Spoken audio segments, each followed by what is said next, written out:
हिंदी में बात करूंगी, तेलुगु नहीं आती।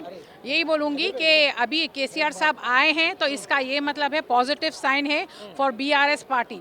जो तरीके से कांग्रेस एक साल में अपना तेलंगाना जो अपकमिंग स्टार से डाउनफॉल ला दिया है, कोई भी सेक्टर ले लो आप, हर सेक्टर में प्रॉब्लम्स है। कोई एक सेक्टर है तो लोग कॉम्प्रोमाइज़ करेंगे। पब्लिक को जब केसीआर साहब ने 10 साल पानी, बिजली, education, women safety, infrastructure, development, आप बोलते जाइए वो चीज़ें, हर चीज़ पे 100% आउटपुट था।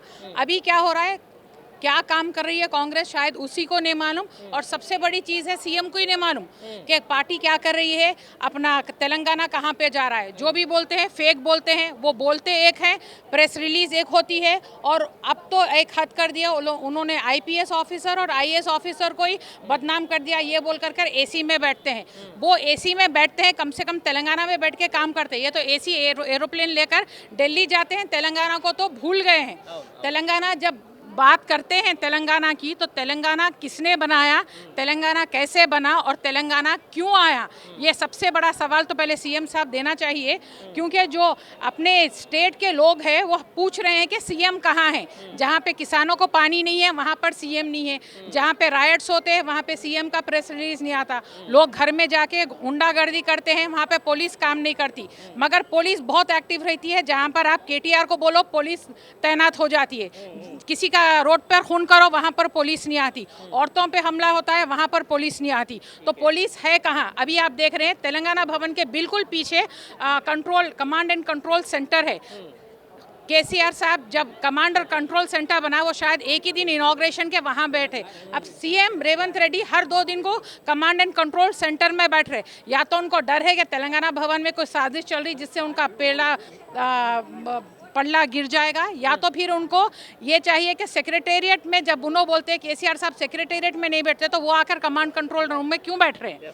और एक चीज़, जब एक औरत होने के नाते जब मैं बात करती हूँ, हमारे बच्चों को सेफ्टी और सिक्योरिटी कहाँ दे रहे हैं आप?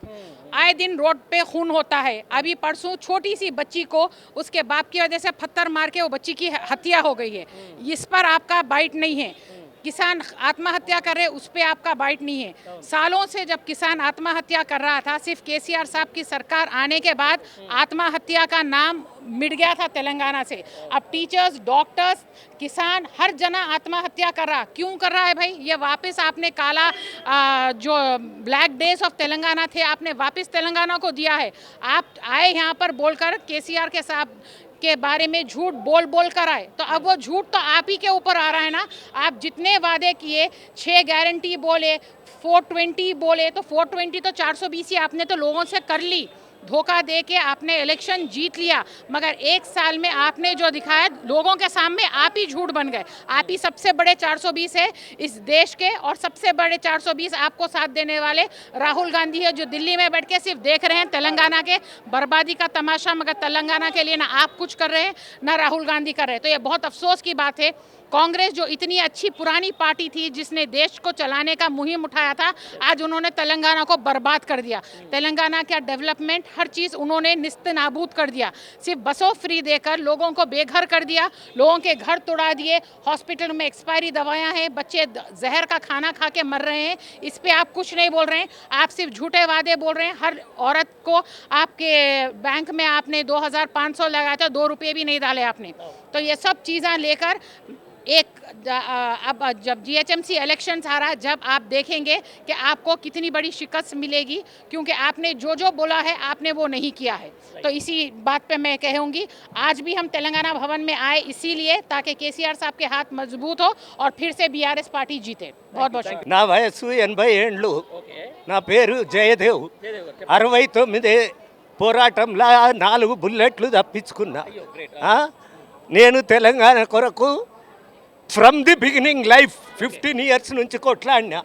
అయితే టీఆర్ఎస్ లీడర్ కేసీఆర్ గారే తెలంగాణ సాధించిండ్రు, చెన్నారెడ్డి సాధించలే, అంతకుముందు ఎవ్వడు సాధించలే. కాంగ్రెస్ వాళ్ళు, బీజేపీలు గులాములు, ఒక్కొక్క పార్టీకి గులాములు, ఢిల్లీకి గులాములు, సంచులు మోసేటోళ్ళు. ఆత్మగౌరవం తెలంగాణ వాళ్ళకి దొరికిందంటే ఒక్క కేసీఆర్తో దొరికింది. తెలంగాణ వచ్చిందంటే ఒక్క కేసీఆర్తో వచ్చింది.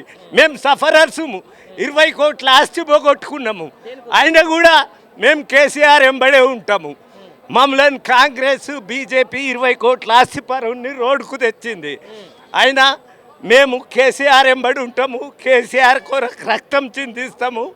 వందల మంది మా నిజమైన కేసీఆర్ను ప్రేమించేటోళ్ళు, తెలంగాణను ప్రేమించేటోళ్ళు, కేసీఆర్ తెలంగాణ తెచ్చిండు అనే అభిమానం ఉన్నోళ్ళు. ఏ మొనగాడు 60 ఏళ్ళలో తేలేదు. చెన్నారెడ్డి ఇంట్లో కాగితాలు కాల్చేసిన, చెన్నారెడ్డి మీదికి పోయిన, చెన్నారెడ్డి గురించి హంగర్ స్ట్రైక్ చేసిన, వీడు తెలంగాణను ముంచిండని. అవన్నీ చూసి కేసీఆర్ కూడా చెయ్యలేడేమో అనుకున్నాము. కానీ అంత బలహీనంగా కనబడి కూడా సింహంలాగా పోరాడి తెలంగాణను సాధించిండు. ఆ తెలంగాణను 10 ఏళ్ళు అభివృద్ధి పదంలో నడిపించిండు. బీదోళ్ళ దాకా పోతున్నాయి. మరి ఇప్పుడున్న కాంగ్రెస్ పరిపాలన ప్రజల ట్రెండు, బీదోళ్ళ ట్రెండు, నిజమైన తెలంగాణ వాదుల ట్రెండు. మళ్ళా మాకు కేసీఆర్ కావాలని ఉంది. కేసీఆర్ కొరకు పోరాడతాము, కేసీఆర్ను తెస్తాము. లైఫ్ లాంగ్ క్లీన్ షేవింగ్ నాది. ఇప్పుడు కేసీఆర్ వచ్చినాకనే తీస్తా అని పెట్టిన 80 ఏళ్ళల్లో. That is my challenge. ఇప్పుడు కేసీఆర్ వస్తాడు. టీఆర్ఎస్ పార్టీ బతుకుతుంది. గులాంగిరి పార్టీలు నాశనం అవుతాయి, గులాంగిరిలోనే పోతాయి. వీడు పోయి ఆడ అమిత్ షా కాలు మొక్కాలి, వాడు పోయి రాహుల్ కాలు మూటలు పోయాలి. ఇంతకు తప్ప వీళ్ళ డ్యూటీ ఏంది? ప్రజల గురించి ఆలోచించింది. ఈయన ఫామ్ హౌస్లు ఉండని, ఇంట్లో ఉండని, నందినగర్లు ఉండని, ప్రజల గురించి ఏమాత్రం ఆలోచించిన, బీదోళ్ళ గురించి, నిజంగా తెలంగాణల గురించి ఆలోచించింది కేసీఆరే. అది మా ప్రజల ఒపీనియన్. అది కాదు, ఇప్పుడు మన ఉన్న ముఖ్యమంత్రి రేవంత్ రెడ్డి ఎట్లా చేస్తున్నాడు అని అంటున్నా నేను. రేవంత్ రెడ్డి ఆయన ఒక పగటి వేషగాడు, స్ట్రీట్ రౌడీ. ఆయన సీఎం అయితే ఏంది? మొన్నటి వరకు స్ట్రీట్ రౌడే కదా. ఆయన ఎలక్షన్ ఫండ్కు ఎమ్మెల్సీ ఎలక్షన్లో మోసిండు కదా. ఆ కేసు నడుస్తుంది కదా. అది మేము తయారు చేసిన కేసా? కవితమ్మ మీద బీజేపీ వాళ్ళు చేసిన కేసు అది. కేజ్రీవాల్ను దెబ్బతీసిండ్రు, కవితమ్మ బెయిల్ మీద ఉంది. అది చెప్పకుండా మా పార్టీలనే కవితమ్మ గురించి చెడ్డగా, కేటీఆర్ గురించి చెడ్డగా చెప్తారు. నిజాయితీగా రాజకీయం తెలిసి ఉండాలి. సాయంత్రం పూట ఛాయ్ తాగి గప్పాలు కొట్టేటోళ్ళం కాదు. ప్రజాస్వామ్యం తెలుసు, న్యాయస్థానం తెలుసు. పార్లమెంటు అసెంబ్లీలలో ఎన్నోసార్లు కూర్చున్నా, ఎంపీ కంటెస్ట్ చేసిన ఎమ్మెల్యే. ప్రజాసేవలో డబ్బంతా పోగొట్టుకొని బస్సులలో తిరుగుతుంది. అయినా మాకు కేసీఆర్ నాయకుడు అనే ఒక గుర్తింపు. ఎవరండి అట్లా ఎత్తుగడలు వేస్తారు? ఆయన ఎత్తుగడలు కాంగ్రెస్తో వేసి సాధించిండు. కాంగ్రెస్ వాళ్ళు ఇయ్యరు, 60 ఏళ్ళు ఇయ్యలే. వీళ్ళకు తాయిలాలు ఇస్తా పోయినరు. కాంగ్రెస్ వాళ్ళకు వస్తే ఒక తాయిలము, పోతే ఒక తాయిలము, మంత్రి పదవులు. ఎత్తుగడలు వేసి తెలంగాణను సాధించినోడే కేసీఆర్. ఆ ఎత్తుగడలు వేసి పార్టీని కలపకపోవడం, కలిపితే మళ్ళా గులాంగిరి. కలపకపోవడాన్ని సమర్థించినాం. కలపకపోవడాన్ని, కాంగ్రెస్లో కలపకపోవడాన్ని, మా ఆత్మగౌరవాన్ని నిలబెట్టింది, పార్టీని తలెత్తుకొని తిరిగేలాగా చేసింది కేసీఆర్. అరే నా ఆరోగ్యం బీపీ లేదు, షుగర్ లేదు. ఇప్పుడు ఇద్దరిని కొడతా. కాంగ్రెస్ వాళ్ళని అటాక్ చేసిన, బీజేపీ వాళ్ళని అటాక్ చేసిన, 10-12 కేసులు కొట్లాడినా, అన్నిట్లో నేనే విన్నర్ను. మాకు కేసీఆర్ కావాలి, పార్టీ రావాలి, బీద ప్రజలకు. ఇది ఆయన రాకపోతే మమ్మల్ని పిలిపియాలండి.